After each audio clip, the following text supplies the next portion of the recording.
Hi, Chris Duff over at Serious Land Capital, vacant land funding partner. Today, I just wanted to go over my land ID setup as a couple folks have reached out about that, noting, it's just go-to tool that I'll use in land daily diligence. And it's not like land ID really needs me to advocate for its usage. I think it's probably the most widely used aerial mapping tool within the land industry, and it's especially if it's lowest price tier, pretty much anybody can afford it regardless of where you're at within your land investing journey. It's like $10 a month at its lowest version here, but I wanted to share a little bit more on how we utilize it specifically, and that might improve your flow a bit more and ensure that you're using its best features in the most robust fashion possible. So we actually pay for the highest tier, which I think you can buy either annual or monthly, and I think there's a bit of an annual discount, like a lot of SaaS products. It like roughly equates to 75, $80 a month with tax. It's definitely one of the higher priced SaaS tools within our tech stack, but I mean, it's just invaluable to utilize, in my opinion, just with kind of the ease of finding properties all across the country and the overlays being at your fingertips. Plus, like that's the main mapping tool that we've built into the line pricer format as well. So I just think it objectively correlates so well across the entire country. And the overlays are just super helpful for noting things down where you can build logic rule sets around them.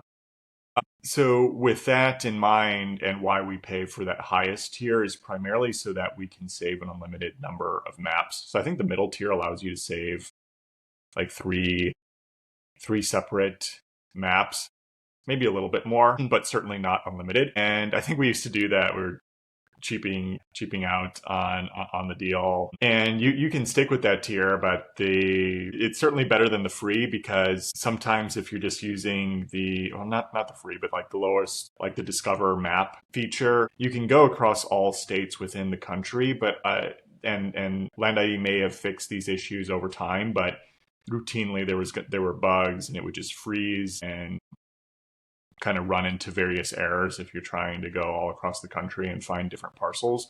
So in our experience, it's a much smoother process when you're actually selecting a state and just staying within that state.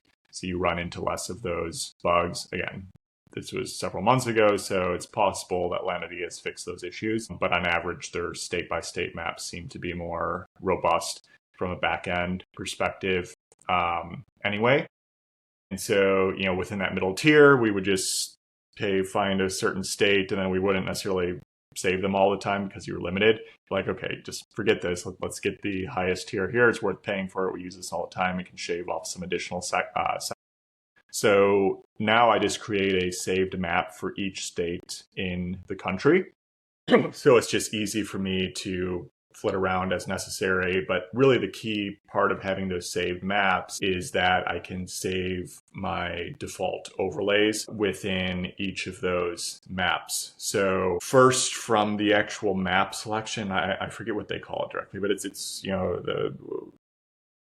whenever you can select your base map, I think that's actually the term within Land ID here. I think it defaults to aerial, I want to say. And that is almost always lower resolution than a couple of the other base maps. And some states won't have that. Like, there's usually 3 satellite imagery based maps in most states around the country, but some states only have 2. So just be aware there are differences on a state by state basis. There's always that base aerial though, but that's rarely the best resolution. Best resolution is usually Google's Maps or satellite as an option instead. So just check in whatever state you're in. Okay, what has better resolution? And sometimes it can even vary kind of by county basis. But usually it's going to, one of those is going to be, the best resolution or at least equal to each other. Or maybe images were taken in different seasons. You might be able to see more depending on when that satellite imagery was fully taken. So you can set that as a default instead of having that default aerial imagery. You're not having to reselect that every time you go to that state. So that's one default selection. And then on the actual overlays, I will default to selecting contour, wetlands, and the FEMA floodplain maps. So regardless of where I am in the country, those are usually going to come into play virtually anywhere anywhere that you operate. So I like to have that as a default. And then generally, you can't default the selection to it when you're selecting a land ID map, but typically I'll always just click on the 3D map icon in the lower right portion of the user interface, just so it's, and you can actually use your, if you're not familiar, your right mouse click to kind of scan around and adjust the view perspective of the map. I know there's a surprising number of folks who are not aware of that feature on Land ID, so that helps you visualize the contour a lot more. With its own limitations. Nothing is going to beat an actual site visit, of course, but to give you a general idea, and not having to go into Google Earth or anything like that, it's basically the same thing. You can get a slope approximation in addition to having those contour overlays on your map to also help from a 2D perspective. So those are my default ones. I'll also turn on soil overlay virtually any property that I'm looking at, but that's not default because it's too messy and too noisy to see beneath all those various pretty saturated colors that soil maps bring out. So I'll just turn that on as necessary to assess soil and then turn it back off. And then other overlays that I will routinely check, but not always, depending in what area that I'm in. I often like turning on pipeline. That's not available in every state, but usually in the states that might have more pipeline activity, Texas, for example, you can turn that on and that'll be available within that state. I also like looking at transmission lines or railroads as well, because the overlays are very stark and have good contrast to them, so it's easier to visualize.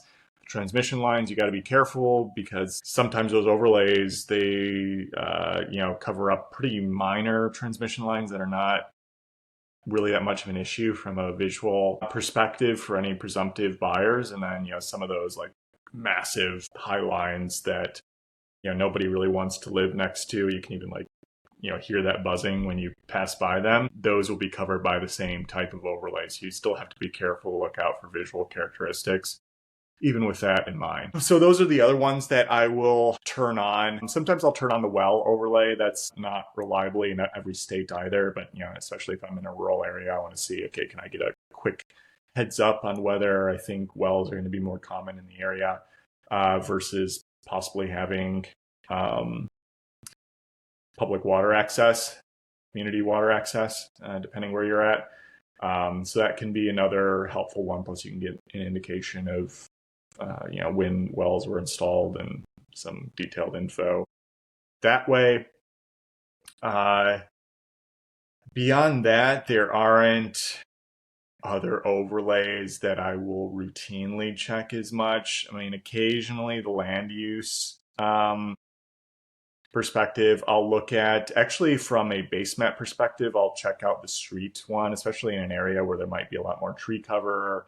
I want to see, is there maybe private road access to give me a better idea on whether there is a present easement or I can't really see the road nearby. That one is going to be helpful as well. Plus it can give you an indication of a building footprint, not always, but those street overlays can recognize structural improvements, especially significant ones, if they might be covered up by tree canopies, for instance. So that is another option, but that gives you a general overview on how we're typically using Land ID. I know there's other options on there. I'm not being exhaustive in terms of how we might use it, but like 99% of the time, these are the more routine features. So to summarize again, make sure that you have a saved base map that's either Google's or satellites. It's usually going to be the best resolution possible. And then contour, wetlands, and flood zone as a default overlay. And then you can just save your map and I will just label the state acronym TX, Texas map. So then I can just click on that, boom, it goes straight to Texas and has my overlays in place. Easier for me to find whatever property that I'm looking for. So hopefully all of this is helpful to you, whether you've already been using Land ID or want to upgrade to the higher tier, or you haven't tried it before, that this could be an avenue to give it a shot. So with all of that in mind, seriousland.capital for any of your funding needs. Land Daily Diligence Facebook group for zero cost review of your land deals, and landpricer.ai for the most simple and accurate way to price land. Remember, land on conference, only a handful of spots left. The landonconference.com. Use my last name, DUFF, for $200 off your ticket. Hope to see you there. Subscribe and share. Take care until next time. Bye.